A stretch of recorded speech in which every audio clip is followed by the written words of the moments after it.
saya yaitu Muhammad Ibni Fauzan. Di sini saya akan memberikan laporan pembelajaran ataupun learning journal di hari Rabu tanggal 13 November 2024 di mata kuliah Teknik Reportase dan Investigasi Berita yang diampu oleh Bapak Dr. Adi Kusuma SIKOM M. Oke, yang pertama kita bahas adalah definisi dari Computer Assisted Reporting ataupun Computer Assisted Reporting ini atau CAR atau pelaporan berbantuan komputer adalah teknik pelaporan yang menggunakan teknologi komputer untuk mengumpulkan, mengolah, dan menganalisis data. Dalam jurnalisme, CAR memanfaatkan perangkat lunak dan alat digital untuk membantu wartawan melakukan riset data, mengidentifikasi tren, dan menemukan informasi tersembunyi yang mungkin tidak terungkap melalui metode pelaporan tradisional.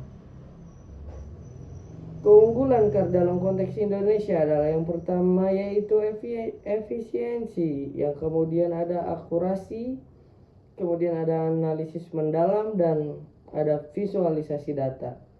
Teknis dan alat CAR yang relevan di Indonesia adalah yang pertama yaitu ada web scraping, mengumpulkan data dari situs web pemerintah, lembaga publik, atau sumber data online lainnya.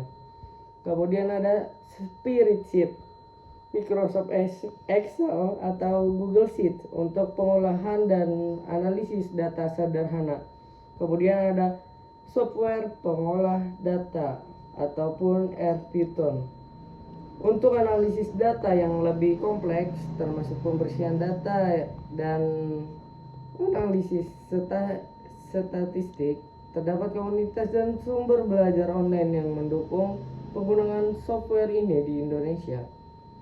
Kemudian ada jurnalisme data dan jurnalisme sains.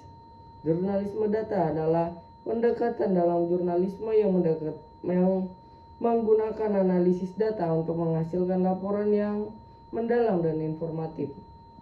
Berikut adalah contoh beberapa dari jurnalisme data, yaitu yang pertama laporan mengenai disparitas pendidikan Indonesia, yaitu judulnya kesenjangan akses pendidikan di Indonesia berdasarkan data Sensus 2020. Di dalam deskripsi ini yaitu laporan jurnalis menggunakan data dari Badan Pusat Statistik ataupun BPS dan Kementerian Pendidikan untuk menganalisis disparitas akses pendidikan di Indonesia. Data menunjukkan perbedaan antara wilayah perkotaan dan perdesaan.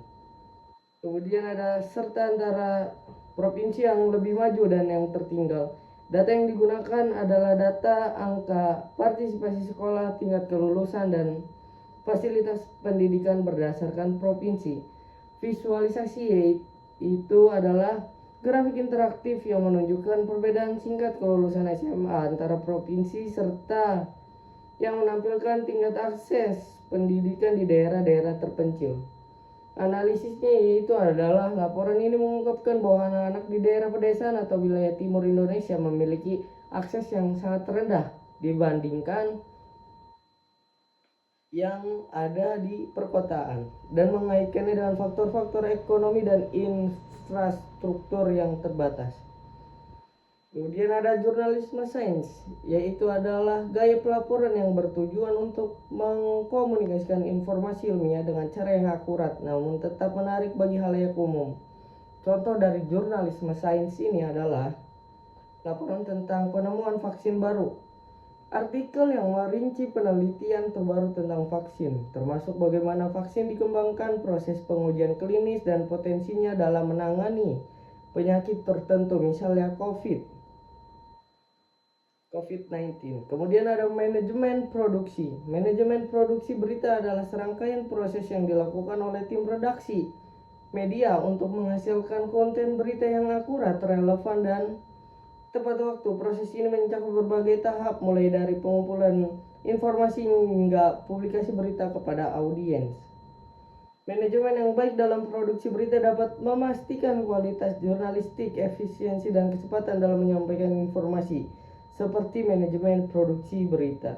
Tahapan dalam produksi berita yaitu adalah perencanaan ataupun planning, Kemudian ada pengumpulan informasi ataupun gathering information. Yang kemudian adalah penulisan ataupun writing. Kemudian ada pengeditan ataupun editing. Dan yang terakhir adalah penyusunan tampilan ataupun layout. Proses kolaboratif dalam tim produksi berita yaitu adalah wartawan. Yang pertama itu kan wartawan itu bertanggung jawab untuk mengumpulkan informasi, menulis dan mengirimkan laporan. Kemudian ada editor yaitu untuk menyunting agar berita sesuai dengan standar dan kebijakan editor. Kemudian ada desainer membantu dalam penyusunan layout dan desain visual untuk publikasi. Yang keempat ada penyiar ataupun presenter yang membaca atau menyampaikan berita di media siaran. Yang terakhir adalah teknologi dalam manajemen produksi berita. Mungkin itu saja yang bisa saya laporkan.